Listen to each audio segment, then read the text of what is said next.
जय हिंद दोस्तों, स्वागत है आप सभी का। दोस्तों एनसीईआरटी की सीरीज में हम कर रहे हैं भारत एवं विश्व का भूगोल। दोस्तों इसके साथ ही हम शुरू कर रहे हैं भारतीय इतिहास। एनसीईआरटी से भारतीय इतिहास की सीरीज भी शुरू कर रहे हैं। दोस्तों ये बहुविकल्पीय प्रश्न आधारित पैटर्न आधारित ये दोस्तों बुक है, जिसमें एनसीईआरटी के सारे क्वेश्चन दे रखे हैं 6 क्लास से लेकर इंटर तक की क्लास में। चलिए दोस्तों, जो आज का हमारा टॉपिक हम उसके बारे में देख लेते हैं, और हमने कौन कौन से टॉपिक पूरे कर लिए उनके बारे में भी देख लेते हैं। दोस्तों हमने जो एनसीईआरटी है 6 क्लास की, हम उसको पूरा कर चुके हैं।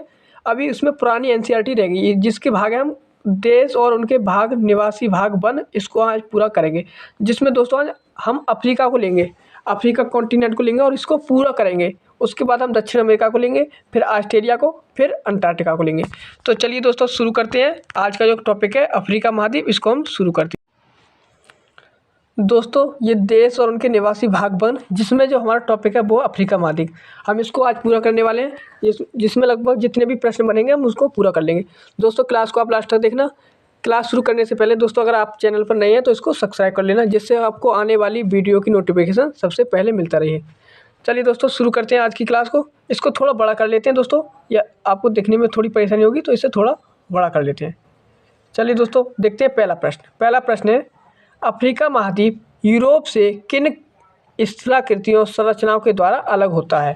दोस्तों 6 क्लास की एनसीईआरटी है, इसमें दे रखा है अफ्रीका महाद्वीप, और पूछा हुआ है, हमसे पूछ रहा है कि ये किन संरचनाओं द्वारा अलग होता है। तो दोस्तों अफ्रीका महाद्वीप ये जिब्राल्टर संधि के द्वारा अलग होता है और भूमध्य सागर के द्वारा अलग होता है। यूरोप महाद्वीप से अफ्रीका महाद्वीप, तो आंसर क्या हो जाएगा, जिब्राल्टर जल संधि और भूमध्य सागर। ये दोस्तों ऑप्शन ए में दे रखा है, केवल 1 और 2, केवल 1 और 2, ये ऑप्शन ए में दे रखा है। चलिए दोस्तों इसकी व्याख्या भी देख लेते हैं साथ के साथ। ऑप्शन ए राइट आंसर है इसमें। अफ्रीका महाद्वीप यूरोप महाद्वीप से भूमध्य सागर एवं जिब्राल्टर जल संधि के द्वारा अलग होता है। जिब्राल्टर जल संधि स्पेन को अफ्रीका महाद्वीप के मोरक्को से अलग करती है तथा भूमध्य सागर को उत्तरी अटलांटिक महासागर से जोड़ती है। दोस्तों जिब्राल्टर जल संधि है, ये स्पेन को मोरक्को से अलग करती है, और एक तरफ है भूमध्य सागर और एक तरफ है उत्तरी अटलांटिक महासागर है, उन दोनों को जोड़ती है। ये बात आप याद रखना जिब्राल्टर जल संधि के बारे में। अगला प्रश्न है दोस्तों, निम्नलिखित में से कौन सी स्थलाकृति एशिया महाद्वीप को अफ्रीका महाद्वीप से अलग करती है। दोस्तों ये हमसे पूछा है, जो एशिया महाद्वीप को अफ्रीका महाद्वीप से कौन अलग करता है। तो दोस्तों एक तो सुएज नहर अलग करती है, और दूसरा है ये दोस्तों लाल सागर, ये भी अलग करती है, और ये तीसरा है बाब एल मंदेब की संधि, बाब एल मंदेब की संधि, ये भी अलग करती है। ये दोस्तों तीनों क्या काम करती है, एशिया महाद्वीप को अफ्रीका महाद्वीप से अलग करती है। तो दोस्तों क्या आंसर हो जाएगा, सुएज नहर, लाल सागर और बाब अलदेव की मंदी जल संधि। तो क्या आंसर हो जाएगा, ऑप्शन सी 1, 2 और 3, ये राइट आंसर हमारा हो जाएगा। अब इसके बारे में दोस्तों व्याख्या देख लेते हैं। हर प्रश्न अच्छे खासे हैं और उनके बारे में अच्छी नॉलेज दे रखी है, जिससे हम पढ़कर हमारा डाउट क्लियर हो जाएगा। दोस्तों ऑप्शन सी राइट आंसर होगा इसमें। अफ्रीका महाद्वीप एशिया महाद्वीप से लाल सागर, सुएज नहर एवं बाब अल मंदेब जल संधि के द्वारा अलग होता है। बात करते हैं सुएज नहर के बारे में।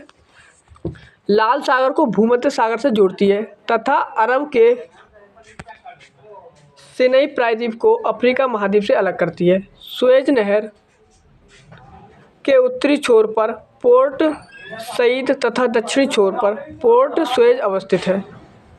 अगला पॉइंट है इसमें दोस्तों, बाब अल मंदेब जल संधि लाल सागर को अरब सागर की अदन की खाड़ी से जोड़ती है तथा अफ्रीका महाद्वीप के जिबूती और सोमालिया को अरब प्रायद्वीप के यमन से अलग करती है। ये दोस्तों बाब अलदेव मंदेब की संधि हो गई। अगला प्रश्न है दोस्तों, प्रश्न नंबर 3, निम्नलिखित में से कौन सा अफ्रीका महाद्वीप का सबसे ऊंचा शिखर है। दोस्तों अफ्रीका महाद्वीप का सबसे ऊंचा शिखर, तो दोस्तों वो है किलीमंजारो, माउंट किलीमंजारो, तंजानिया में स्थित माउंट किलीमंजारो, ये अफ्रीका महाद्वीप का सबसे ऊंचा शिखर है। दोस्तों देख लेते हैं इसके बारे में थोड़ा सा। लगभग पूरा अफ्रीका महाद्वीप पठार जैसा दिखाई देता है। अफ्रीका का पठार दक्षिण और पूर्व के अपेक्षाकृत ऊंचा है। अफ्रीका के पूर्वी भाग में कुछ ज्वालामुखी पर्वत के शिखर हैं। अफ्रीका का सबसे ऊंचा शिखर इसी पूर्वी उच्च भूमि प्रदेश में स्थित है। इस सर्वोच्च शिखर का नाम माउंट किलिमंजारो है। ये भी याद रखना। दोस्तों अगले प्रश्न की ओर बढ़ते हैं। अगला प्रश्न क्या है?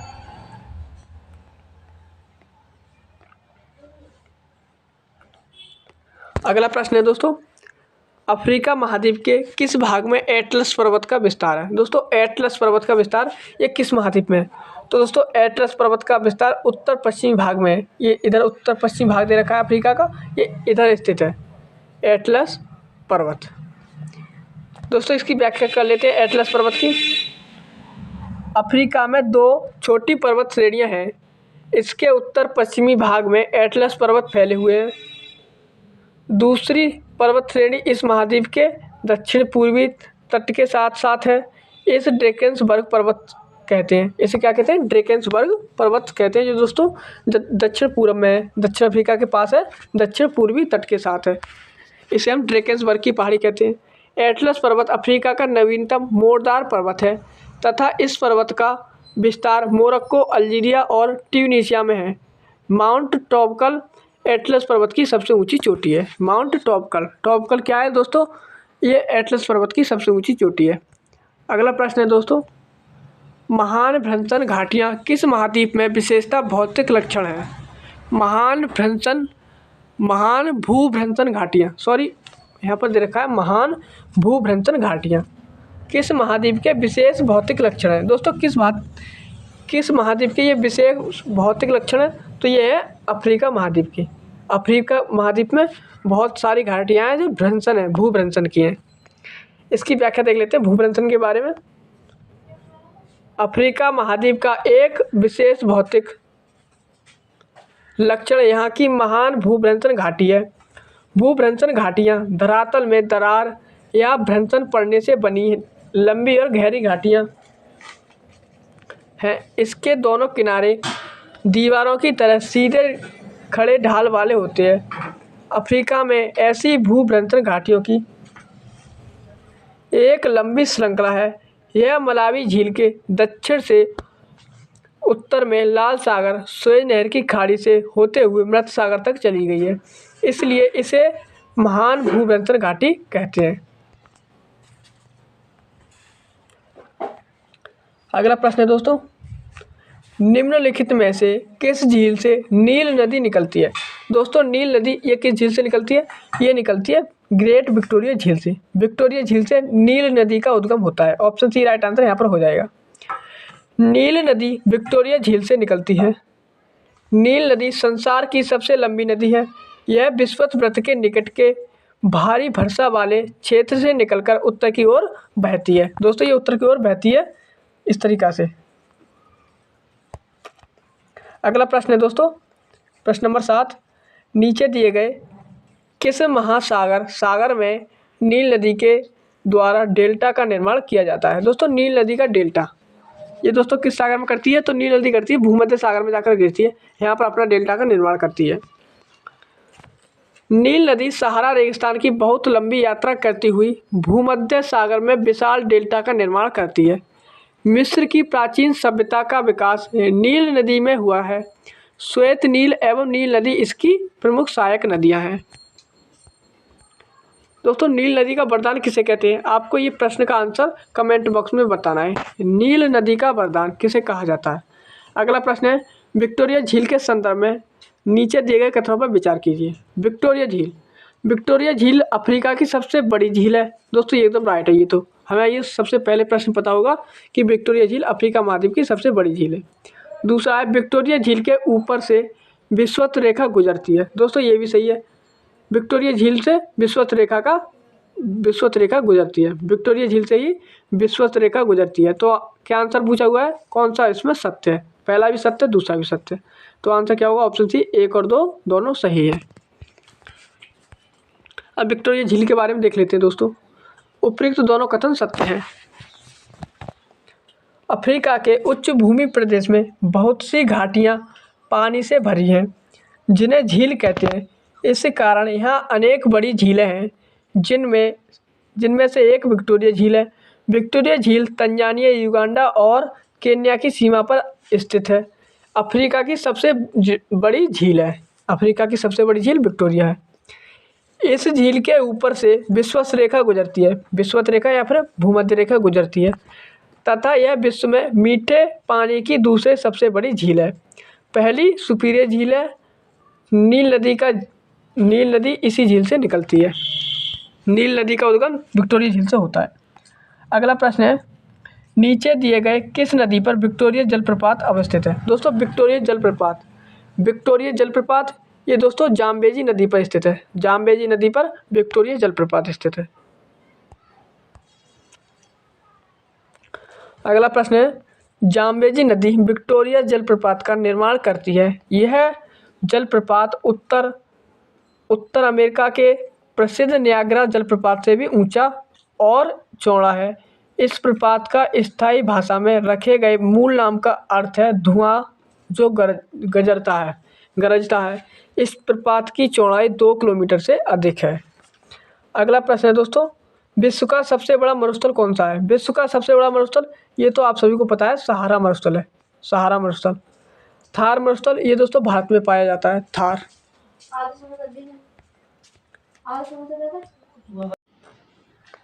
व्याख्या देख लेते हैं इसकी। व्याख्या, अफ्रीका महाद्वीप का लगभग 1/3 भाग मरुस्थल है।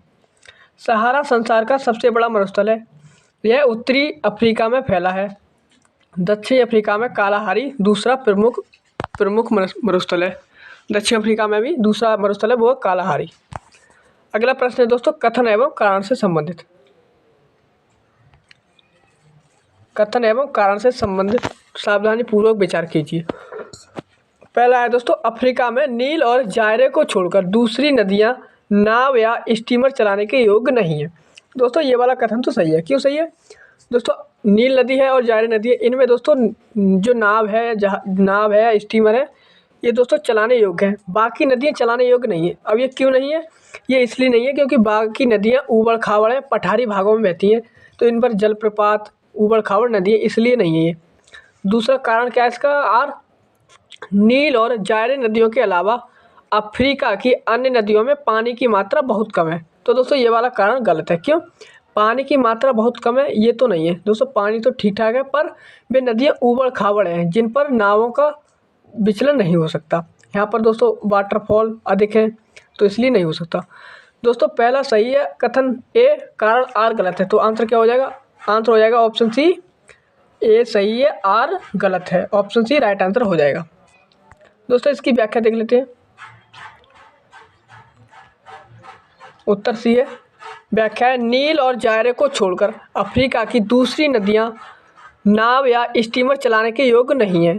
इसका कारण यह है कि ये नदियां ऊंचे पठारी भागों से नीचे तटीय भागों की ओर उतरते समय जलप्रपात बनाती हैं। इसी कारण नाव एवं जलयान इन नदियों में ज़्यादा दूर तक नहीं जा सकते, लेकिन इन नदियों के जलप्रपातों से जल विद्युत का उत्पादन किया जा सकता है। तो दोस्तों पानी कम नहीं है, ऊबड़ खाबड़ है, जलप्रपात का निर्माण करते हैं ये। अगला प्रश्न है दोस्तों, निम्नलिखित में से किस जगह विश्व का सबसे अधिकतम तापमान दर्ज किया गया है? विश्व का सबसे अधिक तापमान, तो दोस्तों ये मृत घाटी संयुक्त राज्य अमेरिका में किया गया है। मृत घाटी संयुक्त राज्य अमेरिका में सबसे अधिक तापमान दर्ज किया गया है। उत्तर है इसका। व्याख्या देख लेते हैं। अफ्रीका महाद्वीप अधिकांशतः उष्ण कटिबंधीय क्षेत्र में फैला है।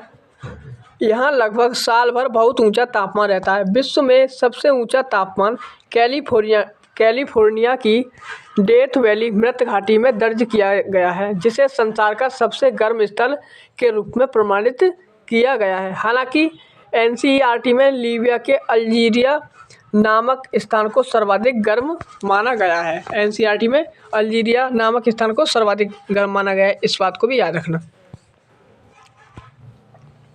अगला प्रश्न है दोस्तों, अफ्रीका महाद्वीप के संदर्भ में निम्नलिखित कथनों में कौन से कथन सत्य हैं? तो दोस्तों अफ्रीका महाद्वीप के संदर्भ में पहला कथन है, अफ्रीका में विषुवतीय वर्षा वन के उत्तर तथा दक्षिण में सवाना घास का मैदान पाया जाता है।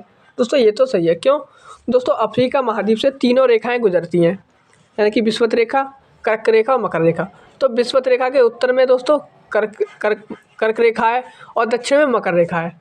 तो इन दोनों की ओर क्या पाया जाता है? तो यहाँ पर पाए जाते हैं सवाना घास के मैदान। तो ये तो सही हो जाएगा। दूसरा है, अफ्रीका में सवाना के उत्तर तथा दक्षिण दोनों ही ओर विस्तृत मरुस्थल पाए जाते हैं। दोस्तों यहाँ पर मरुस्थल भी है। अफ्रीका महाद्वीप में क्या है? मरुस्थल है, जैसे कि सहारा मरुस्थल है।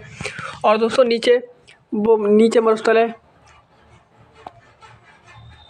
तो दोस्तों क्या आंसर हो जाएगा? ऑप्शन सी राइट आंसर हो जाएगा। 1 और 2 दोनों सही आंसर हो जाएगा। इसमें व्याख्या देख लेते हैं दोस्तों इसकी। उपयुक्त दोनों कथन सत्य हैं। अफ्रीका में विषुवत वृत्त के निकट दोनों ओर फैले क्षेत्रों में उष्ण और आर्द्र जलवायु पाई जाती है। अत्यधिक गर्मी और वर्षा के कारण इस क्षेत्र का अधिकतर भाग घने वनों से ढका है। इन वनों को उष्ण कटिबंधीय या विषुवतीय वर्षा वन कहते हैं। वर्षा वन के उत्तर तथा दक्षिण के प्रदेशों में अधिकांश वर्षा ग्रीष्म ऋतु में होती है। यहाँ शुष्क मौसम स्पष्ट दिखाई देता है और यहाँ की वर्षा उष्ण कटिबंधीय क्षेत्रों में काफ़ी कम रहती है। इस प्रकार अफ्रीका का बहुत बड़ा भाग सवाना या सूडान तुल्य जलवायु के अंतर्गत आता है। वनस्पति के नाम पर यहाँ ज़्यादातर घास ही होती है। लंबी और मोटी घास के इन क्षेत्रों को क्या कहते हैं? सवाना कहते हैं। लंबी घास और मोटी घास के क्षेत्रों को। सवाना के उत्तर और दक्षिण दोनों ही ओर विस्तृत मरुस्थल पाए जाते हैं। उत्तरी मरुस्थल का नाम सहारा और दक्षिणी मरुस्थल का नाम कालाहारी है। दोस्तों जो दक्षिणी मरुस्थल है उसका नाम क्या है? कालाहारी मरुस्थल बुशमैन जनजाति का निवास स्थान है। दोस्तों अगला प्रश्न है,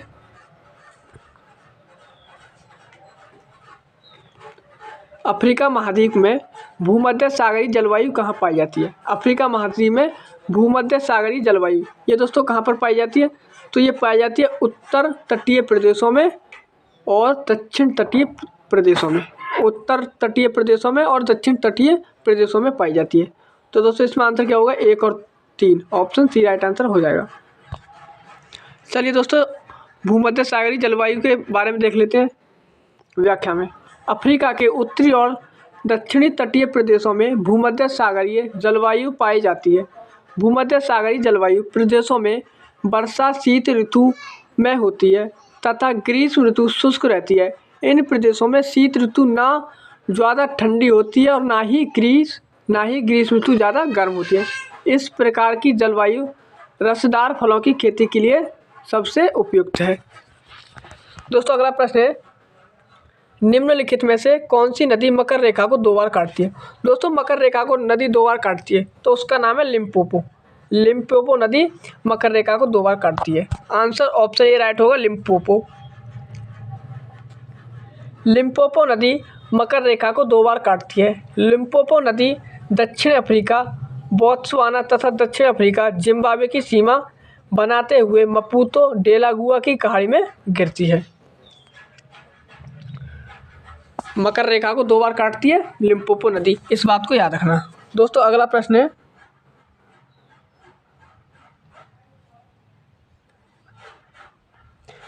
सूची फर्स्ट को सूची सेकंड के साथ सुमेलित कीजिए। सूची फर्स्ट और सूची सेकंड, एक तरफ नदी है एक तरफ है बांध। पहला है दोस्तों नील नदी, तो नील नदी पर कौन सा बांध है? आसवान बांध। दूसरा है दोस्तों जाम्बेजी नदी, इस पर है करीबा बांध। दोस्तों तीसरा है नाइजर नदी, नाइजर नदी पर ये कौन सा बांध है? नाइजर नदी पर है दोस्तों कैंजी बांध, ये दोस्तों नाइजर नदी पर है। और नील नदी पर यह बना हुआ है सेन्नार बांध नीली नदी पर है, नील नदी पर दोस्तों नील नदी है ये, यहाँ पर सेन्नार बांध है। तो दोस्तों इसके मिलान देख लेते हैं, क्या मिलान होगा? मिलान हो जाएंगे 2 3 1 4, 2 3 1 4, 2 3 1 4 ऑप्शन सी में दे रखे, तो ऑप्शन सी राइट आंसर हो जाएगा इसमें हमारा। ऑप्शन सी राइट आंसर इसमें हो जाएगा। दोस्तों इसके बारे में और देख लेते हैं जानकारी।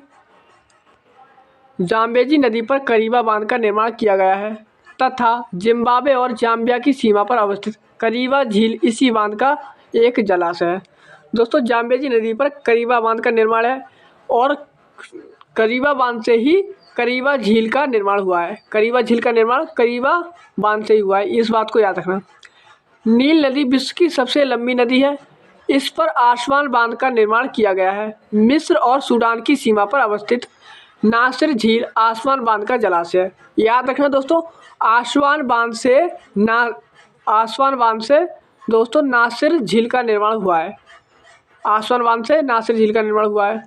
नाइजीरिया की नाइजर नदी पर कैंजी बांध बनाया गया है, जबकि सेन्नार बांध नील नदी की सहायक नदी नील नदी पर बना है। ये भी याद रखना दोस्तों। अगले प्रश्न की ओर बढ़ते हैं। अगला प्रश्न क्या है? अगला प्रश्न है, निम्नलिखित में से कौन से कथन अफ्रीका महाद्वीप के संदर्भ में सही है? अफ्रीका महाद्वीप के बारे में फिर देख लेते हैं एक बार। सवाना प्रदेश की उच्च भूमियों पर पशुपालन एक महत्वपूर्ण व्यवसाय है। दोस्तों ये तो राइट हो जाएगा। क्यों? अभी हमने पिछले प्रश्न में देखा, सवाना प्रदेश में दोस्तों लंबी लंबी और मोटी घास उग जाती है। जहाँ पर दोस्तों घास का प्रदेश होगा वहाँ पर पशुपालन अच्छा होगा। तो ऑप्शन ए राइट हो जाएगा इसमें। ऑप्शन दोस्तों ये कथन पहला कथन राइट हो जाएगा। दूसरा है, अफ्रीका महाद्वीप में लौह अयस्क एवं कोयला कम पाया जाता है। दोस्तों ये भी सही है। यहाँ पर कोयला कम पाया जाता है और लौह अयस्क भी, जो लोहा है धातु, वो भी कम पाई जाती है। तब आंसर क्या हो जाएगा? ऑप्शन सी, 1 और 2 दोनों राइट आंसर हो जाएगा इसमें। उपयुक्त दोनों कथन सही है। व्याख्या देख लेते हैं। सवाना प्रदेश की उच्च भूमियों पर लंबी और मोटी घास उगती है। यह प्रदेश घास खाने वाले विभिन्न प्रकार के पशुओं का घर है। यहाँ चलवासी जातियाँ पशुओं के बड़े बड़े झुंड पालती हैं। इन कारणों से सवाना प्रदेश पशुओं के लिए बहुत अनुकूल है। अफ्रीका महाद्वीप में लौह अयस्क और कोयला कम पाया जाता है। इससे यहाँ लोहे और इस्पात के उत्पादन में बाधा पड़ी है। दोस्तों अगला प्रश्न है, बड़े आकार के और तेज दौड़ने वाले पक्षी शुतुरमुर्ग निम्नलिखित में से किस मरुस्थल में पाए जाते हैं? दोस्तों शुतुरमुर्ग किस मरुस्थल में पाए जाते हैं? तो याद रखना, ये पाए जाते हैं कालाहारी मरुस्थल में। कहाँ पाए जाते हैं? कालाहारी मरुस्थल में। बड़े आकार के और तेज दौड़ने वाले पक्षी शुतुरमुर्ग अफ्रीका के कालाहारी मरुस्थल में पाए जाते हैं। इस बात को याद रखना। दोस्तों अगला प्रश्न है, निम्नलिखित में से कौन से कथन सत्य हैं? विश्व में सबसे अधिक क्रोमियम का उत्पादन दक्षिण अफ्रीका में होता है। दोस्तों क्रोमियम का उत्पादन सर्वाधिक कहाँ होता है? दक्षिण अफ्रीका में। तो ये तो सही है। किम्बरले बोत्सवाना का लौह भंडार एवं खनन का महत्वपूर्ण केंद्र है। दोस्तों इस बात को याद रखना, जो किम्बरले की खान है, किम्बरले की खान, ये दोस्तों किसके लिए प्रसिद्ध है? तो दोस्तों ये हीरा के लिए प्रसिद्ध है। किसके लिए? हीरा के लिए, ना कि लौह भंडार के लिए। तो दोस्तों दूसरा गलत हो जाएगा, पहला सही है। पहला सही है तो कूट कौन सा सही होगा? ऑप्शन ए केवल एक सही है। उत्तर देख लेते हैं। व्याख्या, विश्व में सबसे अधिक क्रोमियम दक्षिण अफ्रीका में निकाला जाता है। यह एक ऐसी धातु है जिस पर जंग नहीं लगती। कथन पहला सत्य है। हीरा भंडार एवं खनन का महत्वपूर्ण केंद्र किम्बरले दक्षिण अफ्रीका में है, इसलिए दूसरा कथन असत्य है। जहाँ यहाँ का जोहान्सबर्ग स्वर्ण खनन हेतु विश्व प्रसिद्ध है। जोहान्सबर्ग दक्षिण अफ्रीका में, जोहान्सबर्ग ये दोस्तों विश्व के लिए प्रसिद्ध है, हीरा के लिए, सोना खनन के लिए, स्वर्ण के लिए। दोस्तों अगला प्रश्न है, नीचे दिए गए कथनों पर विचार कीजिए। अफ्रीका में कैको के वृक्षों से कोको प्राप्त किया जाता है। कोको प्राप्त किया जाता है जो कि कहवा कॉफ़ी के समान ही लोकप्रिय होता है। क्या होता है? लोकप्रिय। तो दोस्तों ये वाला कथन तो सही है। दूसरा है, पश्चिम अफ्रीका के देश नाइजीरिया, घाना और आइवरी कोस्ट कोको का काफ़ी मात्रा में निर्यात भी करता है। दोस्तों ये भी सही है इसमें। दोस्तों ये वाला भी सही है, दोनों सही है। तो आंसर तो हमारे क्या आ जाएंगे? 1 और 2 दोनों सही है। चलिए दोस्तों इसके कूट देख लेते हैं। आंसर हो जाएगा ऑप्शन सी, 1 और 2 दोनों सही है। सत्य पूछा हुआ है तो दोनों सही है। इसके बारे में दोस्तों व्याख्या देख लेते हैं। उपर्युक्त दोनों कथन सत्य हैं। अफ्रीका में पाए जाने वाले कैको और कोला के वृक्षों में पेय पदार्थ प्राप्त होता है। कैको के वृक्षों से कोको प्राप्त होता है। कहवा कॉफ़ी के समान कोको भी एक लोकप्रिय पेय है। इससे चॉकलेट भी बनती है। कैको के वृक्ष विषुवतीय निम्न भूमि प्रदेश में बहुत उगते हैं। अगला पॉइंट है पश्चिमी अफ्रीका के देश आइवरी कोस्ट, घाना, नाइजीरिया कोको का बड़ी मात्रा में निर्यात करते हैं। घाना में ताको रादी, कुमासी और अक्रा के क्षेत्रों को कोको त्रिभुज या कोको ट्रायंगल कहा जाता है, क्योंकि यहाँ कोको की बहुत सघन खेती भी की जाती है। अगला पॉइंट है कोला वृक्ष के फल से कई प्रकार के कोला पेय तैयार किए जाते हैं। कोला के फलों से च्युइंगम बोलते हैं, च्युइंगम भी बनती है। कोला के फलों से च्युइंगम भी बनती है। अगला प्रश्न है दोस्तों, जंजीबार और पेम्बा द्वीप के संदर्भ में असत्य कथन है। दोस्तों असत्य कथन बताना है। जंजीबार और पेम्बा द्वीप दक्षिणी अटलांटिक महासागर में अवस्थित हैं। दोस्तों ये दोनों द्वीप दक्षिणी अटलांटिक महासागर में स्थित नहीं है, ये दोस्तों हिंद महासागर में स्थित है। कहाँ स्थित है? हिंद महासागर में। इसलिए दोस्तों पहला गलत हो जाएगा। दोस्तों दूसरा कथन है इन द्वीपों में बड़े पैमाने पर लौंग का उत्पादन होता है। ये वाला सही है, यहाँ पर लौंग का उत्पादन बड़े पैमाने पर होता है, यानी कि बड़ी मात्रा में होता है। ये वाला सही हो जाएगा। दूसरा सही है। तो इसमें पूछा हुआ है दोस्तों असत्य कथन। असत्य कथन इसमें कौन सा है? तो असत्य कथन है ऑप्शन ए। तो ऑप्शन ए राइट आंसर हो जाएगा। ये वाला कथन हमारा असत्य, केवल एक असत्य है। कथन फर्स्ट असत्य, जंजीबार और पेम्बा द्वीप हिंद महासागर में अवस्थित हैं तथा ये द्वीप संसार के प्रमुख लौंग उत्पादनों में से एक हैं।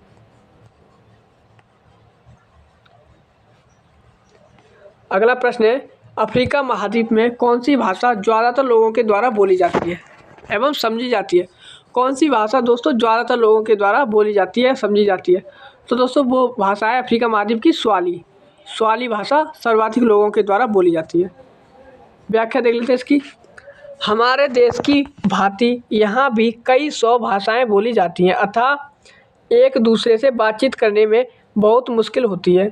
इसलिए हमारी तरह वहाँ के लोगों को कम से कम 2 भाषाएं बोलने की योग्यता रखना लाभदायक होता है।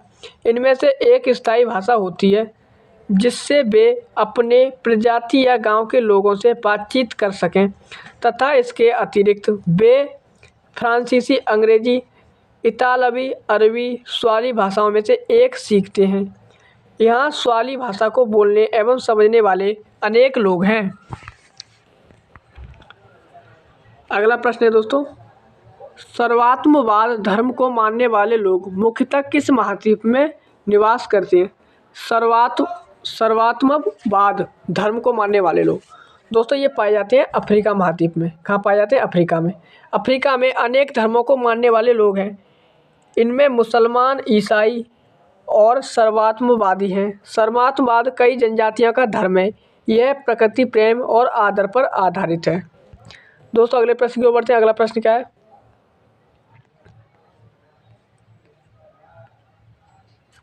अगला प्रश्न है हॉर्न ऑफ अफ्रीका, अफ्रीका का सींग, इनमें से कौन से देश शामिल हैं? अफ्रीका के सींग में कौन से देश शामिल हैं?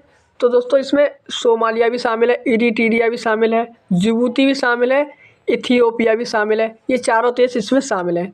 तो दोस्तों क्या आंसर हो जाएगा? ऑप्शन डी, उपरोक्त तो सभी शामिल हैं।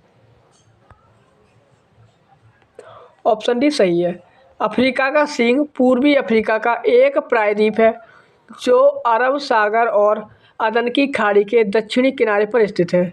मानचित्र पर इसका स्वरूप एक सींग के समान लगता है, इसलिए इसे यह नाम दिया गया है। हॉर्न ऑफ अफ्रीका क्षेत्र में इरिट्रिया, जिबूती, इथियोपिया और सोमालिया जैसे देश स्थित हैं। इरिट्रिया, जिबूती, इथियोपिया और सोमालिया देश स्थित हैं इसमें दोस्तों हॉर्न ऑफ अफ्रीका में। अगला प्रश्न है दोस्तों, अफ्रीका महाद्वीप के नाइजीरिया देश के संदर्भ में नीचे दिए गए कथनों पर विचार कीजिए। दोस्तों नाइजीरिया देश के संदर्भ में पहला कथन है नाइजर यहाँ की मुख्य नदी है। ये तो सही है दोस्तों, नाइजर देश की नाइजीरिया की नाइजर नदी मुख्य नदी है। तो पहला तो सत्य हो जाएगा, पहला तो सत्य हो जाएगा। दूसरा है नाइजीरिया के आंतरिक भाग में शीत ऋतु में प्रायः गर्म और धूल भरी हवाएं उत्तर पूर्व की ओर से चलती हैं, जिन्हें हरमटन कहते हैं। दोस्तों, नाइजीरिया के आंतरिक भाग में दोस्तों ग्रीष्म ऋतु में चलती हैं ये हवाएं। कब चलती हैं? छोटी सी गलती है इस कथन में, यहाँ पर चलती हैं ग्रीष्म ऋतु में। कब चलती है? ग्रीष्म ऋतु में, ना कि शीत ऋतु में। ग्रीष्म ऋतु में चलती है, ना कि शीत ऋतु में। तो ये वाला तो गलत हो जाएगा। तीसरा है, नाइजीरिया में मुख्य रूप से पाया जाने वाला तेल ताड़ का वृक्ष विषुवतीय जलवायु में अच्छी तरह पैदा होता है। दोस्तों, ये भी सही है।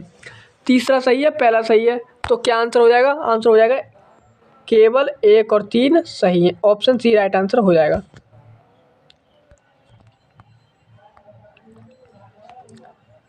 कथन फर्स्ट सत्य है। नाइजर नाइजीरिया की प्रमुख नदी है। इसी नदी के नाम पर देश का सबसे बड़ा नाइजर नाइजीरिया की प्रमुख नदी है। इसी नदी के नाम पर इस देश का नाम पड़ा है। यह नदी गिनी की खाड़ी में गिरने से पहले नाइजीरिया के बहुत बड़े भाग से होकर बहती है। कथन दूसरा असत्य है। नाइजीरिया के तटीय भागों में विषुवतीय जलवायु पाई जाती है और यहाँ साल भर वर्षा होती है। आंतरिक भाग में ग्रीष्म ऋतु शुष्क रहती है तथा शीत ऋतु में नहीं, बल्कि ग्रीष्म ऋतु में प्रायः गर्म और धूल भरी हवाएं उत्तर पूर्व की ओर से चला करती हैं। इन हवाओं को हरमटन कहते हैं। उत्तर पूर्व की ओर से चलती है ना, क्या कहते हैं? हरमटन कहते हैं। और ये दोस्तों ग्रीष्म ऋतु में चलती हैं, शीत ऋतु में नहीं चलती हैं। कथन 3 सत्य है। नाइजीरिया को तेल ताड़ का देश भी कहा जाता है। तेल ताड़ का वृक्ष विषुवतीय जलवायु में अच्छी तरह पैदा होता है। इस पेड़ पर फल गुच्छे में लगते हैं। फलों के बीज और गूदे से तेल निकाला जाता है। अगला प्रश्न है, अफ्रीका महाद्वीप के किस देश को नील नदी का उपहार कहते हैं? दोस्तों, नील नदी का उपहार या नील नदी का वरदान ये कहते हैं मिस्र को। इसकी राजधानी क्या है? काहिरा। मिस्र को कहते हैं नील नदी का वरदान। याद रहेगा दोस्तों। मिस्र नील नदी के जीवनदायिनी जल के कारण अफ्रीका के सबसे अधिक संपन्न और घने बसे देशों में से एक है। इसी कारण इस देश को नील नदी का उपहार कहते हैं। अगला प्रश्न है दोस्तों, अफ्रीका के किस देश में अप्रैल और मई में गर्म शुष्क और धूल भरी हवाएं चलती हैं तथा इन हवाओं को खमसिन कहते हैं? तो दोस्तों ये कहते हैं नाइजीरिया में। अभी हमने प्रश्न पढ़ा था दोस्तों, ये दोस्तों खमसिन कहते हैं। दोस्तों सॉरी खमसिन, ये दोस्तों खमसिन कहते हैं मिस्र में। कहाँ कहते हैं? मिस्र में खमसिन कहते हैं। ऑप्शन डी राइट आंसर हो जाएगा। दोस्तों ऑप्शन डी राइट आंसर इसमें हो जाएगा। व्याख्या देख लेते हैं दोस्तों इसकी व्याख्या। मिस्र विशाल सहारा मरुस्थल का ही एक भाग है। सहारा मरुस्थल अफ्रीका के लगभग आधे भाग में फैला है, इसलिए मिस्र का अधिकतर भाग मरुस्थल है। इस भाग में आबादी नहीं के ही बराबर है। ग्रीष्म ऋतु के आरंभ में अर्थात अप्रैल और मई में दक्षिण की ओर से गर्म शुष्क और धूल भरी हवाएं चलती हैं, जिन्हें हम खमसिन कहते हैं। क्या कहते हैं? खमसिन। खमसिन दोस्तों ये मिस्र में चलती हैं। अगला प्रश्न है, दक्षिण अफ्रीका के संदर्भ में नीचे दिए कथनों में से कौन सा कथन असत्य है? दोस्तों गलत कथन बताना है, इसमें गलत कथन बताना है। कथन ये है, दक्षिण अफ्रीका एक ओर से अटलांटिक महासागर तथा दूसरी ओर से हिंद महासागर से घिरा हुआ है। दोस्तों ये तो बिल्कुल सही है। दूसरा है, दक्षिण अफ्रीका की मेरिनो भेड़ अच्छी किस्म की ऊन के लिए विख्यात है। दोस्तों ये भी सही है। जो मेरिनो भेड़ है ये दोस्तों ऊन देती है, ज़्यादा से ज़्यादा ऊन देती है और अच्छी किस्म की ऊन देती है। दक्षिण अफ्रीका के दक्षिणी भाग में ड्रेकेंसबर्ग पर्वत स्थित है। दोस्तों दक्षिणी भाग में ड्रेकेंसबर्ग, दोस्तों ये दक्षिण पूर्वी भाग में स्थित है। अफ्रीका के दक्षिण अफ्रीका के दक्षिणी भाग में नहीं दोस्तों, ये अफ्रीका के दक्षिणी भाग में स्थित है। याद रखना, यहाँ पर दे दिया गया दक्षिण अफ्रीका। दोस्तों ये अफ्रीका महाद्वीप के दक्षिणी भाग में स्थित है, ना कि दक्षिण अफ्रीका के दक्षिण में स्थित है, इसलिए ये वाला गलत हो जाएगा। यहाँ पाए जाने वाले शीतोष्ण कटिबंधीय घास के मैदान को बेल्ट्स कहते हैं। दक्षिण अफ्रीका में पाए जाने वाले शीतोष्ण कटिबंधीय घास के मैदानों को बेल्ट्स कहते हैं। ये वाला भी सही है दोस्तों। इसमें हमारा ऑप्शन सी आंसर हो जाएगा। क्यों? क्योंकि इसमें असत्य कथन पूछा हुआ है। दक्षिण अफ्रीका में तो स्थित है ड्रेकेंसबर्ग पर्वत, लेकिन दोस्तों ये अफ्रीका महाद्वीप के दक्षिण में स्थित है, ना कि दक्षिण अफ्रीका के दक्षिणी भाग में। इसके बारे में व्याख्या देख लेते हैं। उत्तर सी, कथन 3 असत्य है। दक्षिण अफ्रीका अफ्रीका महाद्वीप के सुदूर दक्षिण में स्थित है। लगभग पूरा दक्षिण अफ्रीका के एक ऊंचा पठार है जिसका ढाल पश्चिम की ओर है। इस पठार के पूर्वी किनारे पर ड्रेकेंसबर्ग पर्वतमाला फैली है। पूर्वी किनारे पर है दोस्तों ड्रेकेंसबर्ग पर्वतमाला। दक्षिण अफ्रीका के पठारी प्रदेश घासों से ढके हैं, इसे बेल्ट्स कहते हैं। यह डच भाषा का एक शब्द है जिसका अर्थ होता है घास का मैदान। बेल्ट्स डच भाषा का शब्द है जिसका अर्थ होता है घास का मैदान। अगला प्रश्न है दोस्तों, दक्षिण अफ्रीका के संदर्भ में नीचे दिए गए कथनों पर विचार कीजिए। दक्षिण अफ्रीका के संदर्भ में अभी हम देख कर आए हैं दक्षिण अफ्रीका के बारे में, और देख लेते हैं। तटीय भागों को छोड़कर देश के शेष भागों में अधिक वर्षा नहीं होती है। दोस्तों तटीय भागों को छोड़कर देश के शेष भागों में अधिक वर्षा नहीं होती है। दोस्तों ये वाला भी क्या है दोस्तों, कथन सही है हमारा। दूसरा है, दक्षिण अफ्रीका के पूर्वी भाग में अच्छी वर्षा होती है, किंतु इस भाग की अधिकांश भूमि पहाड़ी होने के कारण कृषि योग्य नहीं है। दोस्तों ये भी सही है। ऑरेंज और बाल नदियाँ ड्रेकेंसबर्ग पर्वत से निकलती हैं। दोस्तों ये भी सही है। इसमें तीनों कथन सही है, तो आंसर क्या होगा, उपयुक्त सभी। ऑप्शन डी राइट आंसर हो जाएगा। उपयुक्त तो तीनों कथन सत्य हैं। दक्षिण अफ्रीका के तटीय भागों को छोड़कर देश के शेष भागों में वर्षा अधिक नहीं होती है। वर्षा की मात्रा दक्षिण से उत्तर की ओर तथा पूर्व से पश्चिम की ओर घटती जाती है, किंतु दक्षिण तटीय प्रदेशों में वर्षा शीत ऋतु में होती है। दक्षिण अफ्रीका के पूर्वी भाग में अच्छी वर्षा होती है, किंतु इस भाग की अधिकांश भूमि पहाड़ी होने के कारण कृषि योग्य नहीं है। सिर्फ उत्तरी मध्य भाग में बेल्ट्स प्रदेश की भूमि उपजाऊ है तथा देश के पश्चिमी भाग के बहुत बड़े हिस्से में पर्याप्त वर्षा नहीं होती, अतः यह एक सूखा प्रदेश है। दक्षिण अफ्रीका के पूर्वी किनारे पर ड्रेकेंसबर्ग पर्वतमाला फैली हुई है तथा इन पर्वतों से ऑरेंज और बाल नदियाँ निकलती हैं। दोस्तों अगले प्रश्न की ओर बढ़ते हैं, और ये दोस्तों आज का हमारा लास्ट प्रश्न होने वाला है। नीचे दिए गए सूची फर्स्ट को सूची सेकंड के साथ सुमेलित कीजिए। सूची फर्स्ट सूची सेकंड।